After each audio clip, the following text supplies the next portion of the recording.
మొన్న ఆర్ఎస్ఎస్ అధినేత మోహన్ భగవత్ గారు నాగ్పూర్లో ఆర్ఎస్ఎస్ సమ్మేళనంలో మాట్లాడుతూ చేసిన వ్యాఖ్యలు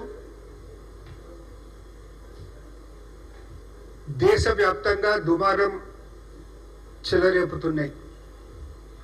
దేశవ్యాప్తంగా చర్చ జరుగుతుందనే విషయాన్ని మీ దృష్టికి తీసుకువస్తా ఉన్నాను.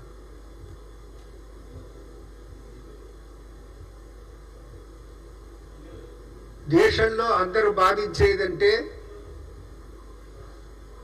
బీజేపీ అంటే బీజేపీకి పూర్తి మద్దతు ఉన్నటువంటి సంస్థ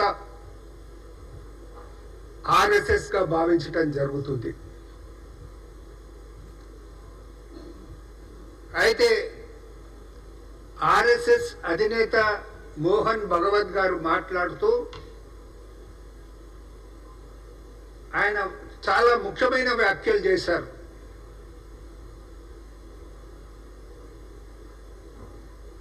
నిజమైన ప్రజాసేవకుడికి అహంకారం ఉండదు, నేనే చేశానని చెప్పడు, ప్రజా జీవితంలో మర్యాదలను పాటిస్తాడనే వ్యాఖ్యలు ఆయన చేయటం జరిగింది. రాజకీయాల్లో విపక్షాలే తప్ప విరోధి పక్షాలు ఉండేన మాట కూడా ఆయన చెప్పడం జరిగింది.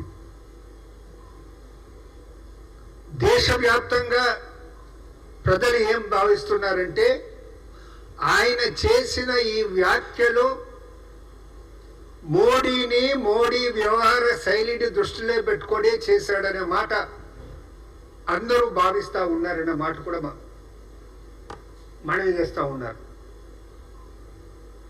ఆయన ఇంకొక ముఖ్యమైన మాట చెప్పిండు. ఏకాభిప్రాయ ప్రజా జీవితంలో ఏకాభిప్రాయ సాధనే మన సంప్రదాయం అనే మాట చెప్పడం జరిగింది, చెప్పిండు ఆయన. ఈ ఎన్నికల్లో ఏ విధంగానైతే ప్రచారం జరిగిందో తద్వారా సమాజంలో విద్వేషాలు పెంచబడ్డాయన్న మాట చెప్పడం జరిగింది. సమాజాన్ని రెండు వర్గాలుగా చీల్చడం జరిగిందనే మాట కూడా ఆయన చెప్పడం విశేషమైన మాటగా నేను మనవి చేస్తా ఉన్నాను. ఈ రకమైన ప్రచారం వలన ప్రజల్లో పరస్పర అవిశ్వాసం కలిగిస్తాయన్న మాట ఆయన చెప్పడం మనం గమనించాల్సినటువంటి విషయం. దాంతోపాటు మణిపూర్లో ఏడాది పాటు అల్లర్లు అలాగే కొనసాగుతున్నాయి అని మోడీకి ఇండైరెక్ట్ గా చురుకలు కూడా అంటించడం జరిగింది. నిన్న ఆర్ఎస్ఎస్ పత్రిక ఆర్గనైజేషన్ అనే పత్రిక ఆర్ఎస్ఎస్ కు సంబంధించింది. అందులో రతన్ అనే ఆర్ఎస్ఎస్ నాయకుడు ఒక వ్యాసం రాస్తూ మోడీ ప్రజాకర్షణ చూసి ఆనందించారు, క్షేత్రస్థాయి సమస్యలను గాలి కొదిలారనేసి ఆయన చెప్పటం జరిగింది. మోడీ మ్యాజిక్ కూడా పరిమితులు ఉన్నాయనేసి ఆయన చురకలు అంటించున్నది. అది సంఘ్ పత్రికల్లో ఆర్గనైజర్లో చెప్పడం జరిగింది. నేను మనవి చేసేదంటే భగవత్ గారు చేసిన వ్యాఖ్యలు కానీ రతన్ గారు తన వ్యాసంలో రాసిన మాటలు కానీ భవిష్యత్తులో బీజేపీలో కలగబోయే సంఘటనలకు ఒక సందేశం ఇస్తున్నాయన్న మాట నేను మనవి చేస్తా ఉన్నా.